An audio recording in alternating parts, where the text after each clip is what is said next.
internet friends, and welcome to the video. I don't know why I clapped. Today is all about urban myths and the he said, she said, I heard it from my sister's aunt's brother, I'm my own grandpa. What? Where did that come from? Anywho, the scary stories you hear around a campfire that probably aren't true, but make you want to go hide in your sleeping bag and pray into whoever it is that you pray to. But these urban legends, chances are, unless you live on the internet, which, if you're watching this, there's probably a good chance. That's a fair amount of you. You may not have heard of these, and when I'm done with you, you probably wished you hadn't, because for one of these, I wish I hadn't. I gagged reading it. So forewarning, it's gonna get gross, and you're welcome. Now, I've already done a video on 3 creepy Japanese urban legends, so I thought let's move a little further north in Asia to South Korea to find some more creepy shit. But we're gonna stop short of the northern border, for obvious reasons. Now, maybe it's just me, but Asian horror movies bring me a type of terror that I can't really get anywhere else, and the same seems to be true for their urban legends. But I'm rambling, so here we go. I hope you aren't eating. If you are, you might want to put down your food. Here are 3 skin-crawling Korean urban myths.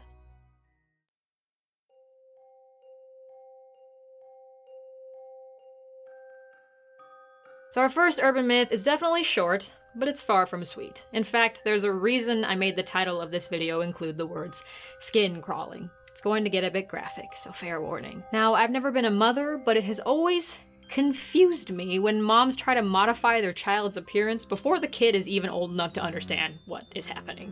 Unless it's for medical reasons, I don't see why it can't wait until the child is old enough to decide for themselves, you know? But now again, I'm not a mom, so that's my uninformed opinion, but I think, parent or not, you'll be able to agree with me that this story is kind of messed up whether it's true or not. If you don't know, a monolid is where you don't have this crease right here above your eye, and a double eyelid is what I have. It's when you do. There's this nice little... Oh, I look so pretty right now.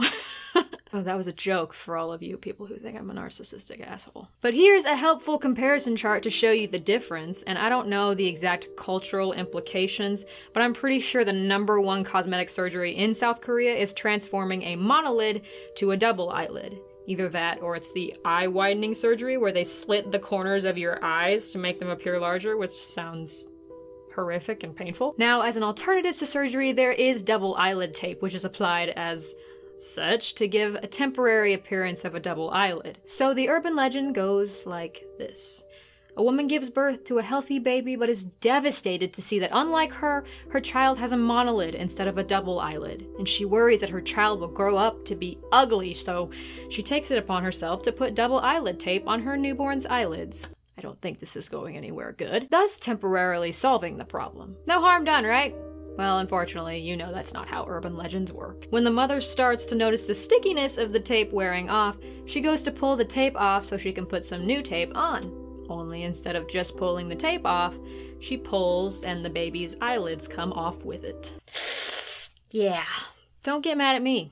I didn't write it. Now, I've never tried the double eyelid tape, but I'm pretty sure it's not strong enough to do that, even to a baby, which is why it's an urban legend, but can you imagine, first, the pain that the child is in, and then the mother's moment of realization at what she's done and the implications of having no eyelids, never blinking, and most importantly, waking up next to someone who looks wide awake but is actually sound asleep. Is this not terrifying? What is wrong with me today? I think the most terrifying part about this is that the mother was so fixated on her baby's appearance that she threw concern over its health and well-being out the window, and people like that are kind of horror stories in and of themselves.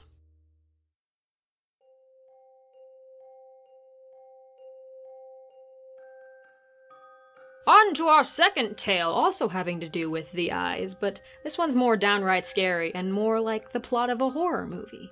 The story goes like this. There was a Korean woman who'd been blind in her right eye her whole life, and she eventually had the opportunity to have a cornea transplant so she would be able to see out of both of her eyes. So she has the surgery and it goes well, and she returns home to recover. Things go according to plan, and a little while later she takes off the bandages and sees that she's able to see out of both of her eyes, obviously. But the girl can't help but notice that while her vision has improved, she feels like she's being watched as she stares into the mirror. but she's the only one in the reflection and she lives alone. But just in case, she does what I would probably do in this situation. She checks the entire house and confirms that she is in fact alone.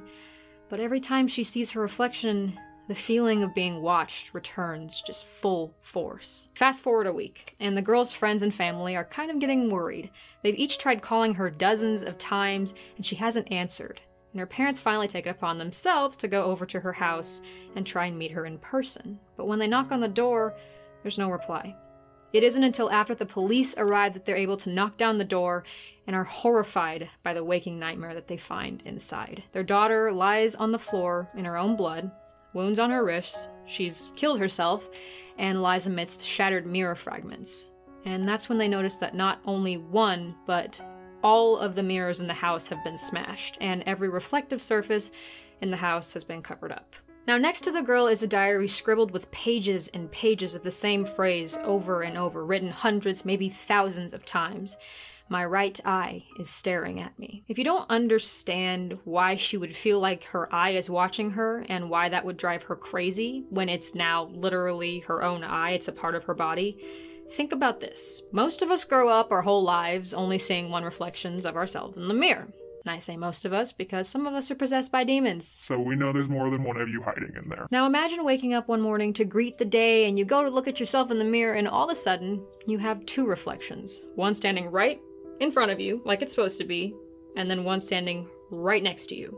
Only there's nothing beside you in real life. Now, this second reflection acts like a reflection. It doesn't defy any laws of science other than the fact that it exists. Can you imagine the terror? Can you imagine just looking at yourself in the mirror and then there's another one of you over here? I think that would be my worst nightmare. There doesn't need to be more than one of me. How maddening would it be to see that second reflection? Every time you looked in the mirror or a reflective surface, your whole life you've only had one reflection. It's gonna feel pretty damn scary.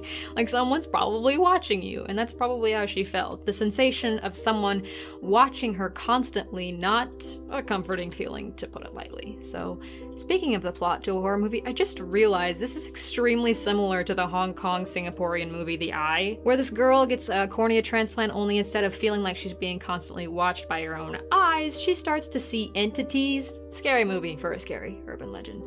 Because there's nothing scarier than the source of your own worst fear being a literal part of you, one that you can't ignore every time you look in the mirror. I'm not projecting at all.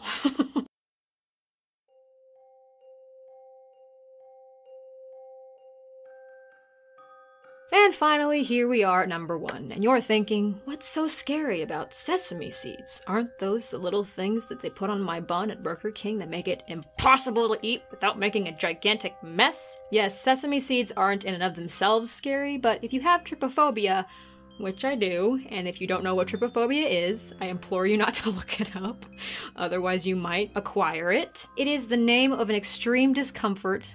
I like to rephrase that with gag reflexes associated with pictures of clusters of small holes or bumps. And if you do have trypophobia, I advise you to look away from the screen now. This may be the most cringe-inducing 3 minutes of your day. Get ready to feel extremely itchy, because I did. Now, if you're into Korean culture at all, you may know that they take incredibly good care of their skin. Everyone has their own dermatologist. They look flawless. I mean, it's not just the women. Look at this man. Look at this man. I realize some of this is Photoshop and makeup, but some of it definitely isn't. But despite seeming to hold the secret to never-ending youth, this is one Korean anti-aging method you might want to avoid. So the tale goes like this. A young Korean girl catches a glimpse of herself in the mirror and doesn't like what she sees, and she begins to kind of panic when she notices the tiniest of wrinkles on her face. However, the next day she hears about this new home remedy skin treatment that will make her face baby soft and smooth again. All she has to do is soak in water mixed with sesame seeds for a few hours and she'll be good as new. Okay, simple enough. So when she gets home, she follows the instructions of the remedy and she sinks into the hot bath water, relaxing for a while, and maybe eventually she falls asleep. Some time passes and her mother begins to wonder why her daughter's been in the bathroom for so long. I feel like this is a thought all mothers have with their children. And she just has this sinking feeling in her stomach that something isn't right. So she knocks on the door and asks if everything is okay.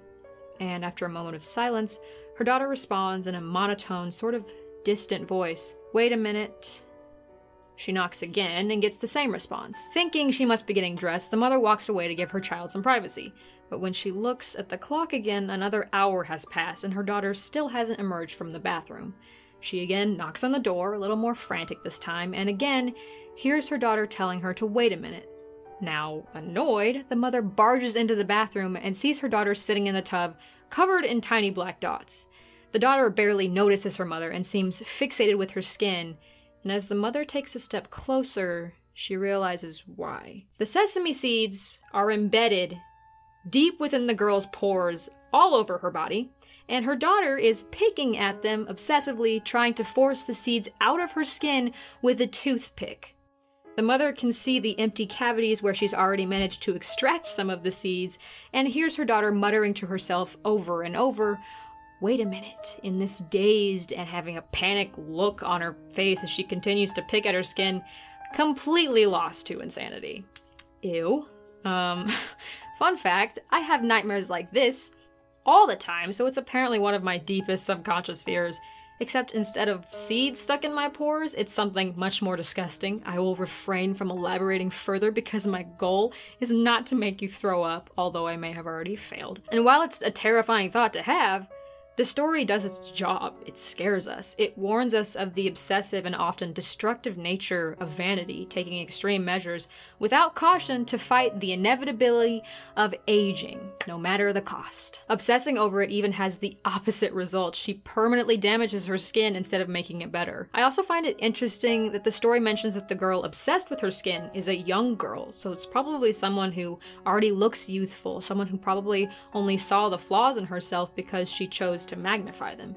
Physical beauty is really a matter of perception, so I think we should be placing more of an emphasis on our personalities versus what we look like, but hey, that's just me. You do you, boo. And with that, we've come to the end of our 3 skin-crawling, cringeworthy Korean urban myths. Glad we could share this time together, learning new things, telling creepy tales, and broadening our horizons a bit. I'd like to take this time to thank you all for the well wishes while moving. I should be all settled in now. And thank you to all of you who tagged me in the 7 favorite YouTuber tag thingy on Twitter. Man, I really sound like I know what I'm talking about. Watch the Twitter! Sorry. I don't know what's wrong with me today. Regardless, thank you for tagging me. It was incredibly sweet to see all of the support and to see my name next to people who have millions of subscribers. I don't know what to think about that.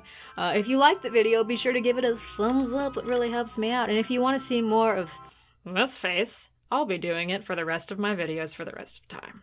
But as always, I have more creepy content coming up, so if you want to see that, feel free to hit the subscribe button down below. And if you're interested, you can also follow me on social media. All of the links down for that are down below. Alright guys, that's all I have for you today. I will see you in the next video. Have a good night.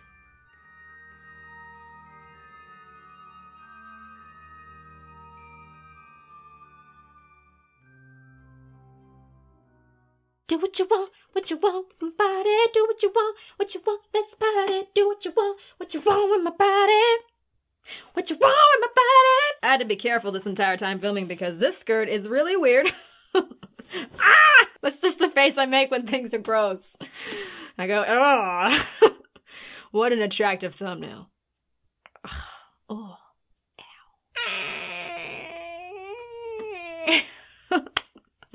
What the fuck is wrong with me today?